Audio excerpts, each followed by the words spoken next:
Hey there, my fellow dragon kin. I'm here today to talk about dragons. Fin Fang Foom was released as part of the recent Marvel Superheroes set, and boy did it come with some pretty spicy gameplay mechanics. Spicy enough gameplay to ruin the mood of your entire pod. So I'm here today to talk about how you can build around this commander and not piss off your entire pod forever. Before we get into the video, make sure you like and subscribe down below to keep content coming your way. Let's go ahead and get into this.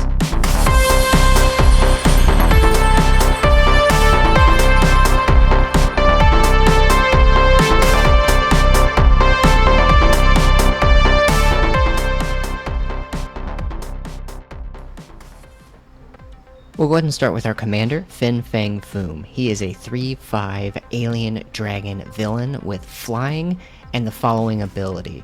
Whenever you cast an instant or sorcery spell that targets an artifact or land, copy that spell. You may choose new targets for the copy and put 2+1/+1 counters on Fin Fang Foom. Okay, so the overall strategy that we want to deploy here for this deck is to cast as many instant or sorcery spells that target artifacts or lands so that we can grow Fin Fang Foom over a little bit of time. It's important to pack this deck full of instant and sorcery spells that target artifacts and lands so that you can keep on triggering Fin Fang Foom.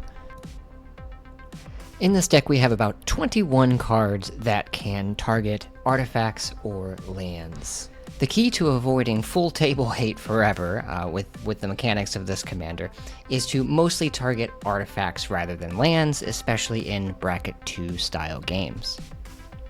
Aside from the spells that allow you to make a choice between artifacts or lands, you'll notice that some of these instants and sorceries may also let you choose between modes with multiple options, or some that provide extra value, like Builder's Bane, which burns your opponent for each artifact you destroy with it, or like Gleeful Demolition, that lets you create tokens if you target an artifact of your own. And it's a great idea to include spells that also help you draw cards while you target your opponent's stuff. However, it is important that with land destruction spells in the deck, utilize these cards sparingly and use the cards that give your opponent a way out, like Lava Blister. Lava Blister gives your opponent the choice of the destroyed land or 6 face damage. Some other good choices to avoid table hate with land destruction are spells that provide the opponent with at least a basic land they can search up in return.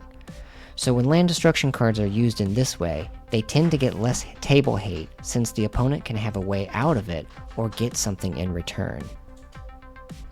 That being said, any commander is going to receive a lot of removal if they are destroying artifacts and or lands. So you're going to want to come packing protection. For the Bracket 2 version of this deck, I have included 11 pieces of protection. 6 of these are spread across Voltron pieces so that they also synergize with buffing up your commander, which is ultimately what you're looking to do with this deck. The other 5 cards are centered around counter spells or interaction that ensures that no one else can counter your spells. The amount of protection you put in your version of this deck will differ and vary per pod. If your pod is more interaction heavy, of course you can cut a few other pieces of this deck to include more protection or removal. Swiftfoot, Boots, and Lightning Greaves are the classic auto-includes for giving Hexproof and Shroud, while Mithril Coat, Mask of Avacyn, and Champion's Helm either give Fin Fang Foom indestructible or hexproof, and buffs the creature it's attached to, ideally Fin Fang Foom. Notice I also have Commander's Plate, which, since you're in mono red, will give you protection from anything targeting the equipped creature if the opponent's spell has anything other than red in it. Really good for monocolor decks, good include here. I wanted to specifically bring focus to Hexing Squelcher. In mono red, ensuring you have a recurring counterspell control like this, or at least one that extracts a hefty price from the opponent targeting it, is important. Playing this card right before your commander will likely mean Hexing Squelcher either eats the removal first, or else you're much closer to finalizing your game plan. Another good way to protect your board state is to play a little bit of politics. For politics in this deck, I just have Curse of Opulence. Whenever an enchanted player is attacked, create a colorless artifact token named Gold. It has sacrifice this artifact, add 1 mana of any color to your mana pool. Each opponent attacking that player does the same. So you incentivize your opponents to attack each other rather than you, and doing so gives you and them artifacts you can target. If you run out of artifacts to target and you have liquid metal coating, play this to turn any valid permanent into an artifact that you can target. So if you or your opponents run out of artifacts that you can target with your instant and sorcery spells, have no fear, just play liquid metal coating and you're back up in action. Since I only included 1 card to play politics with, I included some other control and more generic removal spells. I included Smoke to keep your opponents from attacking you with a bunch of creatures, and then I included a few pieces of generic removal like Chaos Warp, Lightning Bolt, Abrade, and a board wipe with Blasphemous Act. But I will admit that this deck is rather light on generic removal, and especially enchantment removal. However, liquid metal coating should help you fill that gap at least some by creating valid targets from invalid targets. This is one aspect of the deck that can be improved on, especially as you get into more interactive pods and higher brackets. You can also protect your game plan by including some counter spells, which have grown in number in mono red over the years. There are a few good counter spells in this deck to help keep your board state around, such as Tybalt's Trickery, Redirect Lightning, Untimely Malfunction, and Deflecting Swat, which serve as a double function that you can use to stifle your opponent's game plans as well, helping fill the gap at least a little bit from the lack of generic removal spells. Since I went a little light on instant and sorcery spells, I wanted to include a few copy and graveyard effects so that I can indefinitely copy effects or simply pull instants or sorceries back from the graveyard to my hand. Isochron Scepter and Academy Manufactor offer differing ways to copy value. Isochron Scepter allows you to imprint an instant or sorcery spell with a mana value of 2 or less, and then continuously pay 2 generic mana to cast a copy of that spell, triggering Fin Fang Foom each of your turns. Academy Manufactor allows you to create a clue, food, or treasure token for each clue, food, or treasure token you create, thus doubling or tripling up on the amount of artifacts you can then target or sacrifice them for their original intended value. I included Immortal Weapons because on top of returning an instant or sorcery spell from my graveyard to my hand, it will also buff up Fin Fang Foom by +2 and give him Menace, which will help Fin Fang Foom connect with commander damage. Arcane Bombardment was another great include because it doubles as another win condition. For your first instant or sorcery spell each turn, which is a very important distinction, you can then exile another instant or sorcery card at random from your graveyard, and then cast all previous cards exiled with Arcane Bombardment. So if you get enough instants and sorceries copied, you can cast an insane amount of spells. And then we have Pinnacle Monk, which gives me the choice of playing a land or playing the creature on the front side, which allows me to grab an instant or sorcery card from my graveyard and put it into my hand, but also has prowess, so every spell I cast powers him up temporarily. Double-faced cards are excellent for providing you the option for either giving you a resource or a weapon. Speaking of win conditions though, it's important to have win conditions, alternate win conditions, and redundancy baked into your commander deck build. This is one factor to ensuring consistency in your game plan. The win conditions of this deck are Chandra's Ignition, Arcade Bombardment, Rite of the Dragon Caller, and Tarian's Soul Cleaver. Each have a different and interesting way to win. There are other win conditions of this deck, but these are the main lines, the commander itself being a win condition all on its own. We already covered Arcane Bombardment and the value we get there, so I'll skip this card for now. We'll go ahead and talk about Chandra's Ignition. It provides a win condition by playing it when the time is right. Because its effect says, Target creature you control deals damage equal to its power to each other creature and each opponent. You then get to build Fin Fang Foom up with enough +1/+1 counters, then play this card to deal damage equal to its power to the whole table at once. Okay, build up Fin Fang Foom, then deploy this card and hit the whole table. Rite of the Dragon Caller, however, can lead to a win condition by providing you with enough powerful 5/5 dragons for each instant or sorcery spell you cast. With the combination of impulse mana spells for each spell you cast, you'll trigger this multiple times a turn and can even trigger on opponents' turns. Tarion Soul Cleaver can help maximize the chances of victory by providing a consistent Voltron buff to the equipped creature, ideally Fin Fang Foom, and by continuously buffing it for each artifact that hits the graveyard, regardless if it's yours or opponent's. This plays well into what you already want to do, send artifacts into the graveyard, and in turn, grow Fin Fang Foom. On top of your regular win conditions, I have also included some alternate commanders and some redundancy.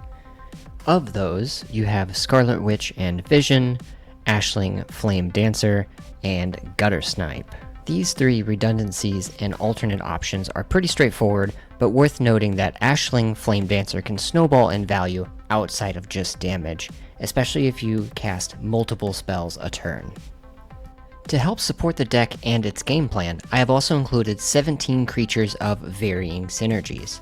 Since most of what we want to be doing is casting instants and sorcery spells, we'll have fewer creatures than a purely combat-focused deck.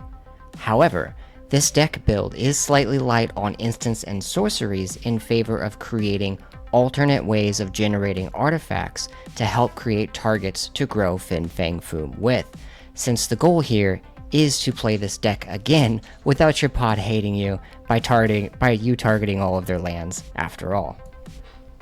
Of the 17 creatures, I'll highlight the main creatures that provide value in 3 different areas. Impulse mana to help you cast more spells per turn, burn synergies to help put pressure on your opponents outside of combat, and card draw to help keep your hand stocked. There are 5 creatures of the 17 that provide impulse mana, such as Burgi, God of Storytelling, Electro, Assaulting Battery, Ashling, Flame Dancer, Rodeo, Pyromancer, and the Vision and Scarlet Witch.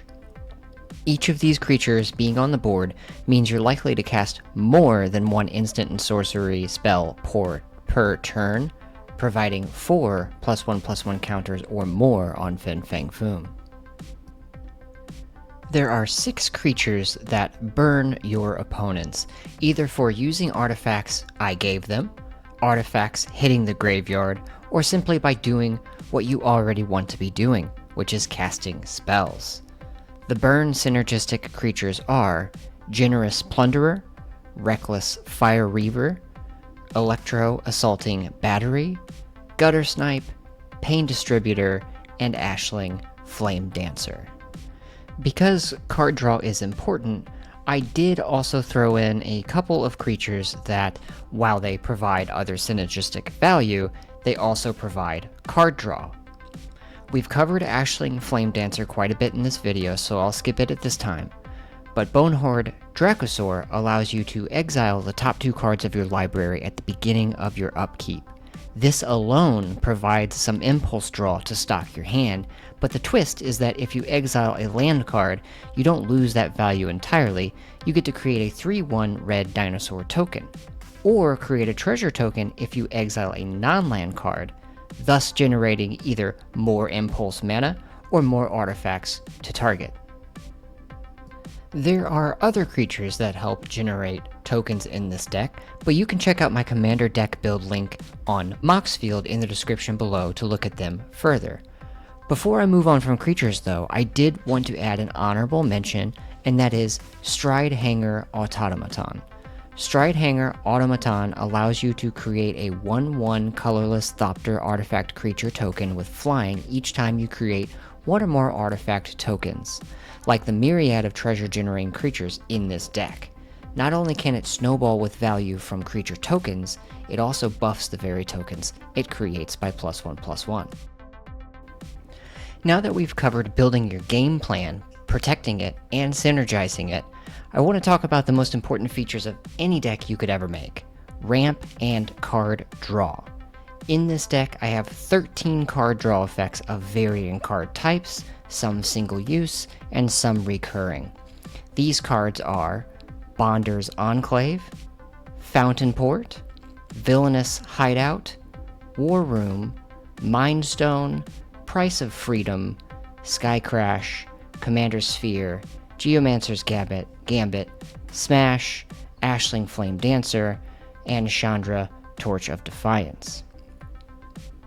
The ramp I have included are your typical mana rocks for mono red, such as Soul Ring, Arcane Signet, Mind Stone, Ruby Medallion, Commander's Sphere, and also one cost reducing creature if you choose to pay with life in Defiler of Instinct. And we'll finish our deck build with our lands. In this deck I have 36 lands, with 2 of them being double-faced cards. 36 lands is admittedly a little light, but seems to do the trick for me with this deck in particular. I recommend tinkering with the land base of your deck until you get what fits best for you and the particular build. Since we're in mono red, we don't need to be so concerned with hitting our mana pips as much.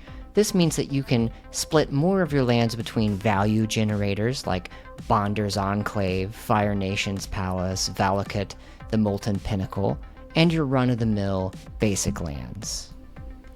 If you're looking to take this deck to the next bracket or increase the consistency and threat level, I would recommend adding more card draw to fill your hand more consistently than this build, more ramp to snowball your effects faster, or add tutors to find specific game pieces you need when you need them. So that's how you can build around this commander in the more casual to optimized brackets like 2 and 3. Now you know how to build around Fin Fang Foom without becoming the arch enemy forever. Make sure you like this video, check out my others here, and subscribe to my channel down below. I'll see you next time.